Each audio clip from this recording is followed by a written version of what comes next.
हम देश के प्रधानमंत्री का संदेश जब सुनते हैं, हम लोग छोटे थे, आपको सबको याद होगा, इंदिरा जी देश की प्रधानमंत्री थी। उस समय टीवी नहीं था, जब हम लोग सुबह फ्लैग के लिए जाते थे स्कूल में, तो रेडियो में बड़े आवाज में इंदिरा जी का आवाज आता था। आप लोग जाते नहीं तो उधर इंदिरा जी का भाषण, उसका आवाज, उनकी बोलने का स्टाइल और देश के प्रति जो भूमिका रखती थी, वो आज भी उनका आवाज हमारे कानों में गूंजता है। और मैं धर्मेंद्र जी, आज भी इंदिरा जी का आवाज गूंजता है। लाल किले से जो स्पीच इंदिरा जी देती थी, वो देश के लिए देती थी। पाकिस्तान अगर हमारी तरफ उल्टी नजर से देख रहा है, तो उसको मोदी जी, ये इंदिरा जी जवाब देती थी। ये ना पाकिस्तान के बारे में बोलते, ना चीन के बारे में बोलते, ये कांग्रेस के ऊपर बोलते। लाल किले से कांग्रेस ने देश को डुबा के रखा। अब मुझे ये पता नहीं, अभी उस दिन उनका एक स्पीच देख रहा था मैं, इनके हाथ में अगर सत्ता गई, कांग्रेस के हाथ सत्ता गई, तो देश बेच डालेंगे। अब देश में बेचने का क्या बचा है? मैं सवाल तो ये पूछना पड़ेगा अपने को, देश में बेचने का क्या बचा है? रेलवे बेच डाली, सार्वजनिक जितना भी सार्वजनिक उपक्रम है वो सब बेच डाले। अब देश में बचा क्या? देश के ऊपर कर्जा बना के रखा है। ये नोटबंदी में आप लोगों को पता नहीं होगा, आप लोगों को वो कागज का टुकड़ा उनके लिए है। जब हम लोग नए नोट करेंसी बनाते हैं, तो हमें वर्ल्ड बैंक में उतना गोल्ड वहां पे रखना पड़ता है। ये बीच में जो अरब कंट्री में ये घूम रहे थे ना मोदी जी, इनके पास के गोल्ड खत्म हो गया है, तो इसलिए वहां का गोल्ड लाने की, ये जब मंगलसूत्र की बात कर रहे हैं ना, ये छीनने की बात उनके दिमाग में आ गई है।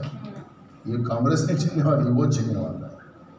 तो हमें नए नोट करेंसी छपाना है, तो हमें उतना गोल्ड वर्ल्ड बैंक में डिपॉजिट करना पड़ता है, तब हमें वो परमिशन देते हैं। नहीं तो हमारे देश की प्रेस है, हम लोग छाप सकते हैं, ऐसा नहीं है नियम। जितने नोटें छापना उतना छापो, ऐसा नियम कोई नहीं है। वर्ल्ड बैंक की उसके ऊपर पूरी नजर रहती है, उसके आधार पे वो करना पड़ता है। अब देश पूरा कर्जे में डुबा के रखा, देश की प्रॉपर्टी बेच करके कितने लोगों को, 22-23 लोगों के हाथ में प्रॉपर्टी दी।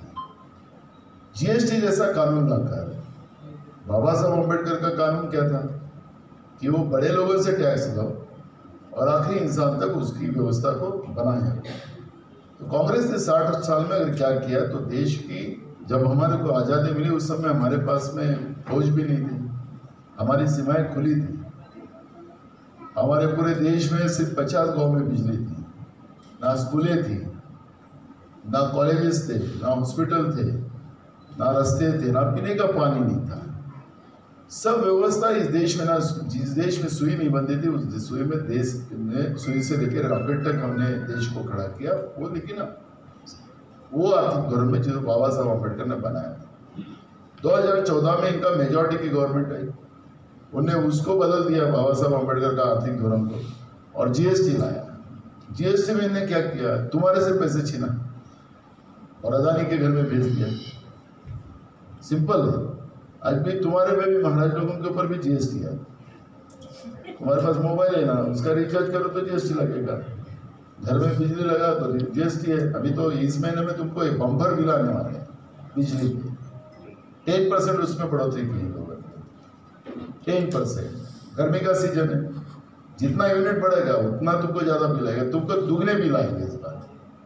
अभी चुनाव वोटिंग खत्म हो तो तुमको बिजली का करंट लगाएंगे, अब बड़ा प्रेम पत्र देंगे आपको।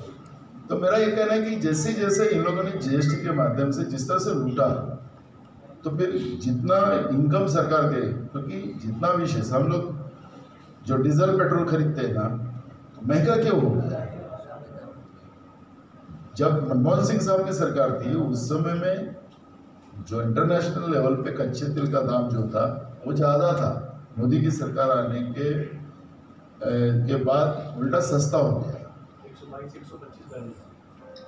उस समय ज़्यादा था, तो भी डॉक्टर मनमोहन सिंह ये अर्थतज्ञ थे कि, और आखिरी जितनी भी जीवनावश्यक चीज़ें हैं उसको कम दाम में लोगों को सब लोग जी। और सरकार का पैसा कमाना ये उद्देश्य नहीं होता, सरकार कोई व्यापारी नहीं है। सरकार का ध्येय होता है कि लोगों के लिए सुविधा पैदा करें। लेकिन इनने क्या किया, इन्हें जीएसटी ऐसी बढ़ा दी उसमें कि जीएसटी के आधार पर डीजल पेट्रोल के दाम बढ़ गए, गैस के दाम बढ़ गए। ये कम नहीं कर सकते। आपने देखा होगा, ये धर्मेंद्र प्रधान तुम्हारे नाम से, जो पेट्रोलियम मिनिस्टर था, उसने पार्लियामेंट में जवाब देते हुए कहा कि अब डीजल पेट्रोल के और गैस के रेट कम करने का अधिकार सरकार के नहीं है, ऐसा जवाब दिया। आपको पता है कि जब जियो के पेट्रोल पंप खुले, जब डॉक्टर मनमोहन सिंह साहब की सरकार थी, तो झगड़ा कहाँ हुआ वो बता रहा हूँ मैं आपको, लोगों को पता नहीं। झगड़ा यहाँ पे हुआ कि उस समय भी अंबानी चाहते थे कि तुम्हारे गवर्नमेंट के पेट्रोल पंप और हमारे पेट्रोल पंप, हमें आपके पेट्रोल पंप बंद कर दो, हम बेचेंगे। गवर्नमेंट, उस समय डॉक्टर मनमोहन सिंह साहब की सरकार ने कहा कि ये नहीं होगा, क्योंकि ये हमारी जीवनावश्यक व्यवस्था है, किसी प्राइवेट लोगों के हाथ में नहीं दे सकते, नहीं तो तुम तो कितना भी रेट बढ़ा दो। तो वहां से झगड़ा शुरू हुआ और इसलिए अंबानी ने फिर मोदी को खड़ा कर दिया। अंबानी का स्टेटमेंट बीच में ऐसा आया कि मैं गुजरात की वजह से पढ़ा हुआ तो बम्बई में, पैदा हुआ बम्बई में, महाराष्ट्र में, और बोलता है कि गुजरात से बड़ा हो गया। बराबर है, मोदी ने उसको बड़ा बनाया। तो मूल सब्जेक्ट ऐसा कि जो परिस्थितियां बनते गई तो उसमें हमें लूटते गए जीएसटी से, देश के गिने चुने लोग अमीर बनते गए, और यही समय ऐसा चलते रहेगा। और मैंने जब भी मैं उल्लासदादा थे तो मैं व्यापारियों के साथ मीटिंग में थे, आप भी बहुत सारे लोग व्यापार में रहे, तो मैंने कहा कि हम लोगों का जीएसटी, अपना जो फाइनेंशियल जो चेंजेस करने के राइट्स है हमारे संविधान में, वो सिर्फ पार्लियामेंट में है, गवर्नमेंट को अधिकार नहीं। जो भी चेंजेस करना है उनको फाइनेंशियल चेंज करना हो तो पार्लियामेंट में आना पड़ेगा, और पार्लियामेंट की मंजूरी लेने के बाद ही उनको चेंज करने का अधिकार है। लेकिन जब जीएसटी कानून आया तो जीएसटी कानून में उन लोगों ने ऐसा लैकुना बना के रखा कि पार्लियामेंट में आने की जरूरत नहीं। एक समिति बनाई गई जो केंद्रीय फाइनेंस मिनिस्टर रहेगी, उसके अध्यक्ष के नीचे में जो भी जितने भी राज्यों के फाइनेंस मिनिस्टर रहेंगे उनकी कमेटी बनेगी, और वो कमेटी के आधार पर जो सजेशन वो देंगे, वो सजेशन के आधार पर कैबिनेट डिसीजन लेगा, उनको पार्लियामेंट में आने की जरूरत नहीं। तो आपने देखा होगा कि हर महीने में जीएसटी का कानून बदलता है। आपका सीए भी होगा तो सीए भी घबरा जाता है कि बोलता मैं तुमने ये कागज लाया वगैरह, तो उसको भी जेल में जाना है। अनिल देशमुख का सीए अभी भी जेल में है, अभी भी बाहर में नहीं है। तो मेरा कहने का ये मतलब है कि हम तानाशाह व्यवस्था में जिंदा नहीं रह सकते। बीजेपी ने जिस तरह से हमें धर्म के नाम से हो, हमें लोकतांत्रिक व्यवस्था के आधार पर हो, हम लोगों को हर जगह बर्बाद किया है।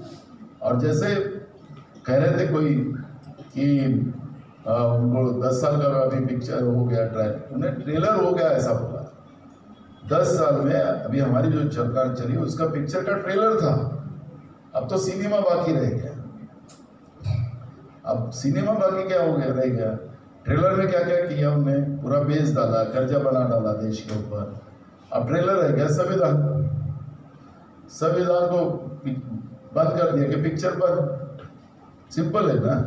अभी भाषण में कहते हैं कि वो हम संविधान नहीं बदलेंगे।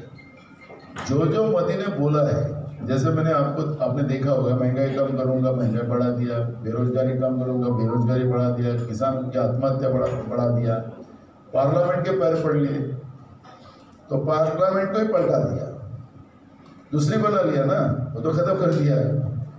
वो पार्लियामेंट नहीं रहेगी, जिसका पैर इन्हें पड़ा था वो पार्लियामेंट नहीं बनाने की जरूरत भी नहीं थी।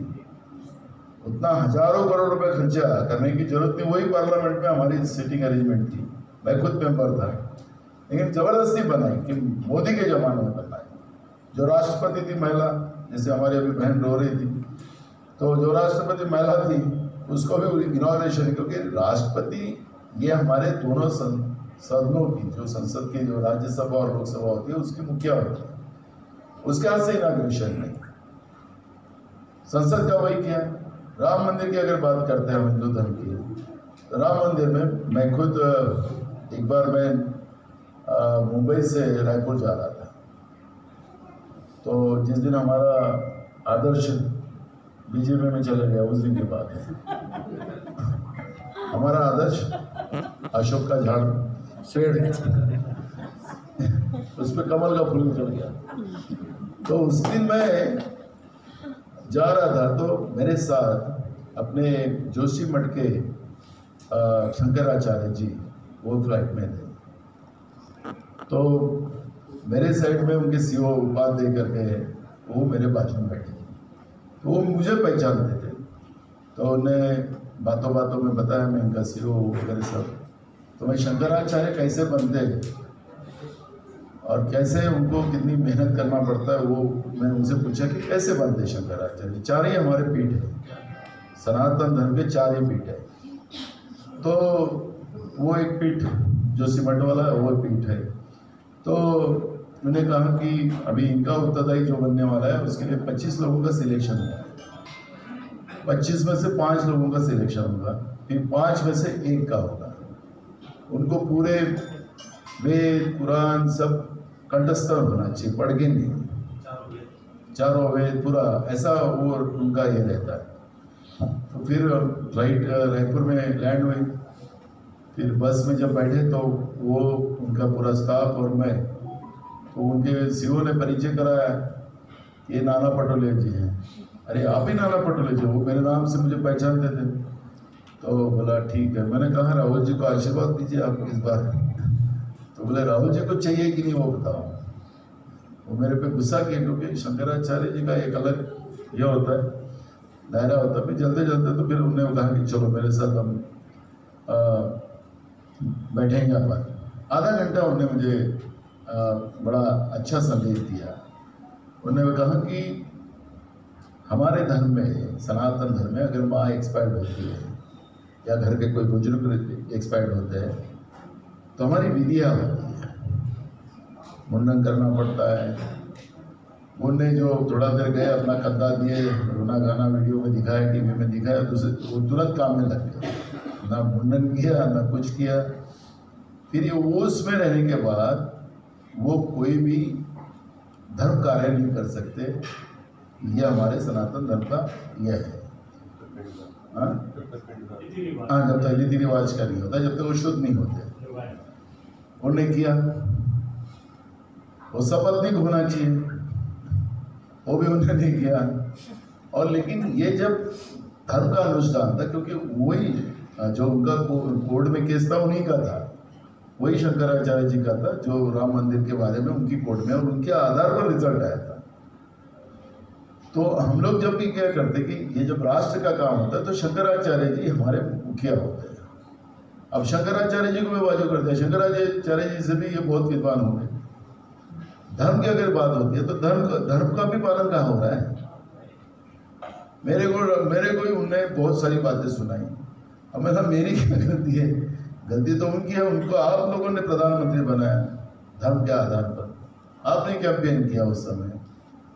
बोला मूर्ख आदमी था, हमें पता नहीं था। बहुत उनकी तीखी बातें होती है शंकराचार्य जी की, एकदम तीखी लेवल पे बात करते हैं। तो मेरा भी योगा था कि मुझे पहली बार मैं एक पीठ की शंकराचार्य से मेरी मुलाकात।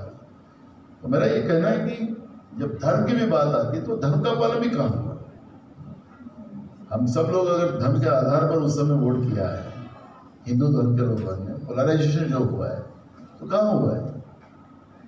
तो इसलिए अब हम लोगों को थोड़ा एक सोच बनाना पड़ेगा कि हम जब तक सेकुलर विचारधारा जो हमारे देश की संवैधानिक की व्यवस्था के आधार पर है, उस आधार पर ही हम खड़े हो सकते हैं। आपको याद होगा कि राजस्थान में जो स्पीच किया गांधी जी, मोदी जी ने, ये मंगलसूत्र वाला, तो आप उस दिन का सोशल मीडिया पे देखिए कि सबसे ज़्यादा टारगेट बनाया मोदी को, सभी नई पीढ़ियों ने, कि ये तुम्हारी मुस्लिम और ये मंगलसूत्र की कहानियां बंद करो, देश के लिए क्या किया वो बताओ। इस तरह का एकदम वो लेवल पे बीजेपी वाले जो चवानी छाप वाले जो रहते हैं अंधभक्त, वो भी बैकफुट पे आ गए उस दिन।